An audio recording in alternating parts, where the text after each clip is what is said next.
I have literally just stepped out of a Jaguar F-Type R and I'm about to step into this, an Audi RS6. In fact, no messing around. Let's just get straight in the car and take it for a drive.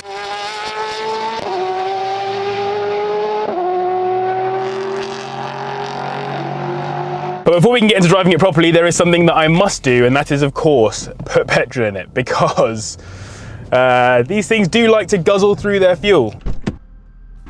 This car comes with a 4-litre twin turbocharged V8 engine. It puts out 552 brake horsepower and gets to 60 in 3.8 seconds. That is ridiculous for a family car. Today I actually stepped out of my Alfa Romeo 156 GTA Sport Wagon, which is effectively like a predecessor to one of these in terms of like, as a competitor obviously, not the same brand. But that car is a fast estate, right?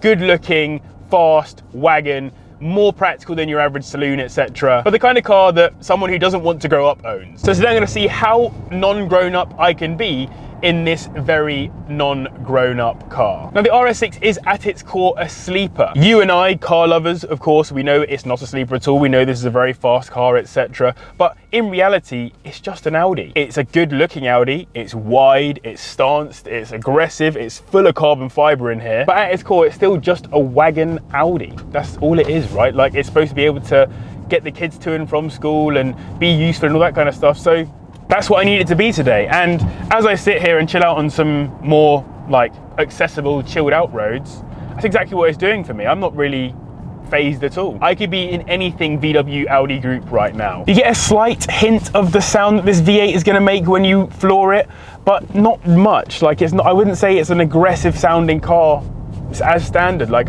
it doesn't feel or sound like it's going to be too crazy. And again, a little while ago, thanks to my good friends at Motorland, I had an amazing opportunity to drive a RS4 from a few generations before this. And in true VW Group fashion, this car feels no different. It's about 10 years or almost 10 years newer, but in reality, the story is very similar. Loads of carbon fiber on the interior, the simple Audi design that isn't over the top or too crazy or too aggressive or anything like that. Everything is just as I remembered it. It's just everything that RS4 had modernized. And so while it is really nice in here and it's good looking on the exterior, because it's a bit of a sleeper, or supposed to be a bit of a sleeper, it kind of comes at odds with the fact that this car was the most popular car on Instagram for a period of time. It was like the most hashtagged car, the most discussed car, the most mentioned car on the internet, and hopefully today I can find out why. I'm gonna do everything in my power as well to not be biased about this, by the way, because number one, I'm a massive Audi fan. Number two, I'm a massive Fast Estate fan. I literally own one. Number three, I'm a massive RS6 fan. I mean,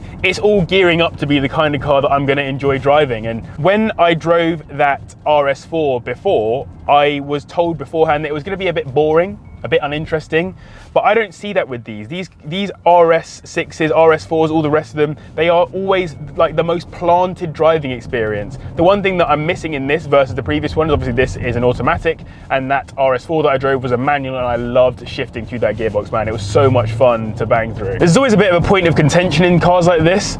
I personally really like the fact that this car feels so homely to me. Having driven a Skoda Fabia Estate and a Polo as my own personal cars, and something else more recently, but more on that later. Having driven the Golf R, having driven the RS4, having driven a whole bunch of VW Group cars, it just feels very homely. Like, I know this car, you know what I mean? Everything about it is stuff that I have lived and breathed and have known for a long time. It feels just like normal to me. Give me one moment, please. Just want to drop the gears down a bit and let the car sing for a moment. Drop a window as well, maybe.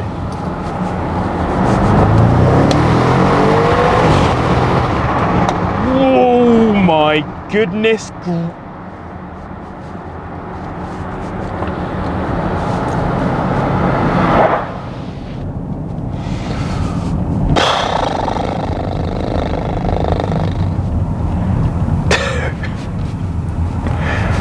That is fast. I was not ready for that. That is like, the blood moved from the front of like, all the blood just came from, what? I just got out of the F-Type R, which is mental. You press the throttle in it and it just squirms around. It's the same day, the same conditions, the same roads. Like the rear just squirms left and right and does all sorts of silliness when you start to send it. In this, there's none of that. I just did one pull and my head hurts. The blood rushed. There was no funny business, no nothing. The whole thing just, mate, this is gonna be serious. There's actually only 0.2 difference between these two cars to 60, but I don't really know how that works because this car is all-wheel drive, it has more power and all the rest of it, maybe it's a bit heavier and stuff. Whoa, I did not expect it to be that quick, like feel that quick. Fair play. I've driven the 992 Turbo and Turbo S's, and both of those were that kind of quick where like you feel like you're getting forced into your seat. You're like, I can't believe this. There's no way this is only 0.2 quicker to 60 than the F-Type. I can't see it. I cannot see it at all. This is like a good second faster 60 in my head. Did VW understate their 0 to 60 times on this? I honestly, that was mental. Gonna have to do some more of that.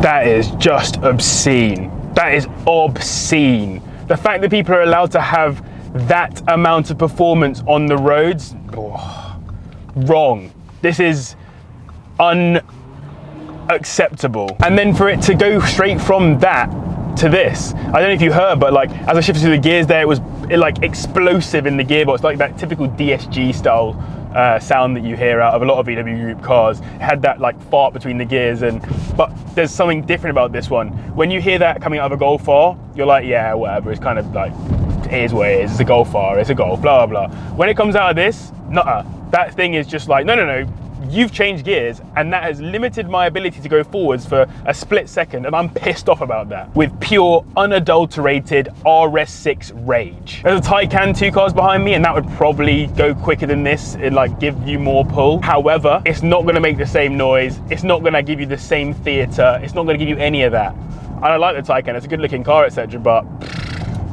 the way this thing just shifted both of those occasions, oh, my head. I'm in pain. I'm in actual pain. And now I'm just cruising along like it's a normal estate. Plenty of legroom in the rear, plenty of boot space. It is the duality of man, this car. I actually don't think it's right for people to have this amount of power under their right foot on the roads. I just, like that much usable power as well. The F-Type had so much power, only like 10 brake less than this, but it was unusable.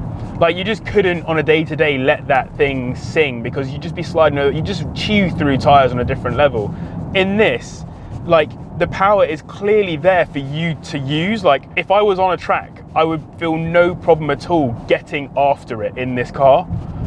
It inspires confidence straight away. Like, not that the F-Type didn't inspire confidence, but this really just gives you the same confidence that RS4 gave me as well. What a crazy car. It's just a monster, an angry bear. Right, we're near some good roads now, and I'm just gonna try and find out how dynamic this car really is, right? Because I get it, it's a point and squirt machine so far for me. You literally just point it in a direction, jam the throttle, and the thing just goes. So let's see it just go through some slightly twistier corners, that kind of stuff, see how it actually feels as like a dynamic beast. And to be honest, it feels like it's going to do amazingly. If I know my Audis, and I feel like I generally do, having been in quite a few fast ones now, I feel like I know what this car's about to do to me.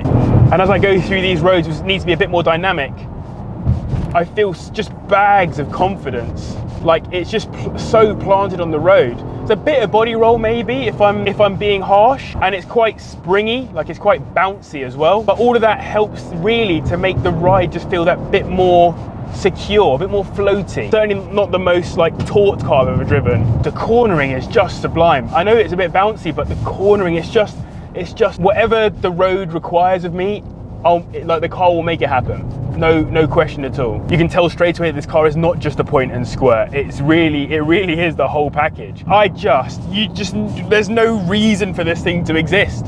It just doesn't need to do what it does. Mate, for the 20 to 30K region right now, there are so many cool cars you can get into. The fact that this is one of them is just insane. Like I've driven the M4 within this price range. I've driven obviously the F-Type, which falls into this price range as well. All these cars have their own pros and cons and whatever. The crazy thing about this car is that there aren't really any cons outside of maybe the fact it's a bit more of a sleeper than the other ones. The F-Type will turn more heads than the RS6 will. Maybe the M4 will as well, it's possible. But the RS6, when it comes to being a complete package, My gosh, this thing is crazy. I'm gonna say something controversial though, and that is, however amazing and competent this RS6 is, I weirdly preferred the older RS4. Is that wrong to say? The less powerful, the slower, the slightly less modern car. I actually think I prefer the RS4 for my use case.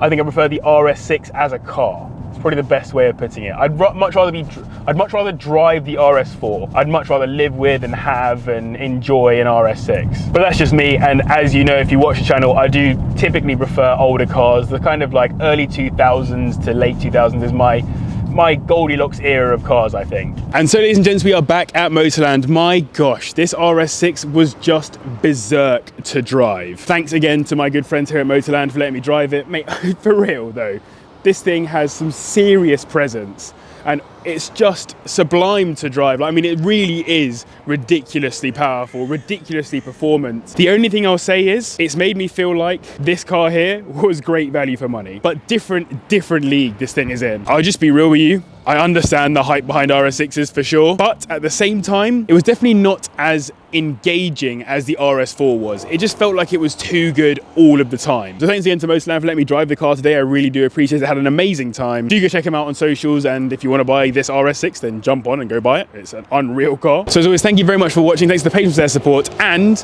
do click on the screen to go see my review of the RS4 instead.